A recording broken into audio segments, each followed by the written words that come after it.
பாக்கியாவுடைய personal வாழ்க்கையில் தன்னுடைய குடும்ப வாழ்க்கையில் நடக்கக்கூடிய பிரச்சனைகள் ஒரு பக்கம்னா, இன்னொரு பக்கம் சம்மந்தம் இல்லாத ஏதாச்சும் வெளியிலேருந்து வரக்கூடிய விஷயங்கள், அதையும் அவங்க எப்படி டேக்கிள் பண்ணுறாங்கிறத வச்சு தான் கதையை கொண்டு போக முடியும் அப்படின்னு கொண்டு போயிட்டுருக்காங்க. இதுக்கு நடுவில் வந்து பார்த்திங்க அப்படின்னா, இனியா வந்து இவங்கெல்லாம் நினச்ச மாதிரி நல்ல வேலைக்கு போயாச்சு, அங்கெல்லாம் சொல்லிட்டு வந்தாச்சு கோபிக்கிட்ட ஈஸ்வரி கிட்டக்க.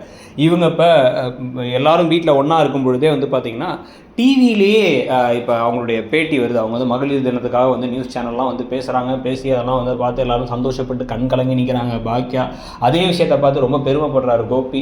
ஆனால் இதெல்லாம் நடந்துக்கிட்டு இருக்கும் பொழுது இன்னொரு விஷயமும் தெரிய வருது. என்ன அப்படின்னா, ஆகாஷ் அவருடைய அந்த ஐஏஎஸ் ப்ரிலிம்ஸ் எக்ஸாம்ஸில் ஃபெயில் ஆகிட்டார்.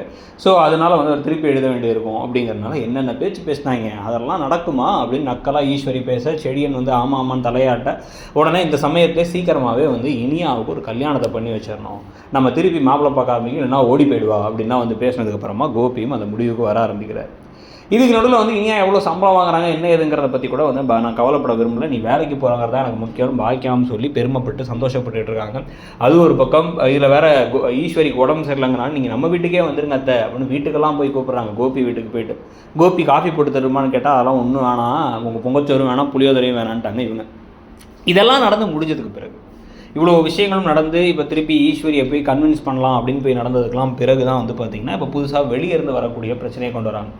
முதல்ல செல்வி ஆகாஷ் உடஞ்சி போனதை பற்றி சொல்கிறாங்க. அதெல்லாம் வந்து சீக்கிரம் சரியாயிடுவான், நல்லபடியாக அடுத்த எக்ஸாம் கிளியர் பண்ணுவான்னு சொல்லிகிட்டு இருக்கும்போது 4 ஆட்கள் உள்ளார வந்து இந்த இடத்த மாற்றணும், இதெல்லாம் செட் பண்ணணும் அப்படி இப்படிலாம் பேசுகிறாங்க. யாரா நீங்களாம் அப்படின்னு வந்து கேட்டால், நீங்கள் யாருன்னு பாக்கியாவை கேட்க, நான் தான் ஓனர் அப்படின்னா, சுதாகர் சார் அவர் ஒரு பெரிய பிஸ்னஸ் மேக்னட், அவர் இந்த இடம் வேணும்னு நினைக்கிறாரு, அதனால் வந்து இந்த வீடை வந்து அவர் கேட்க போகிறார், இந்த ரெஸ்டாரண்ட்டை வாங்க போகிறாரு, ஒழுங்காக அவர் கொடுத்துருங்க அப்படிங்கிற மாதிரி பேச சமகாண்டாயிட்டாங்க பாக்கியா. யார் இடத்த யாரா வந்து கேட்குறது, அதெல்லாம் கொடுக்க முடியாதுன்னு சொன்னாலும் இந்த இடம் லீஸுக்கு தான் இருக்குது, இதை வச்சு என்னென்ன பிரச்சனைகள் வரப்போகுது, அவங்களுடைய இடத்த வந்து அவங்க எடுத்துக்கிறதுக்கு பார்க்குறது, அதில் ஏற்கனவே புது ப்ரோமோலாம் வந்து டேரெக்டாக சவால் சண்டை அப்படின்லாம் இருக்குது.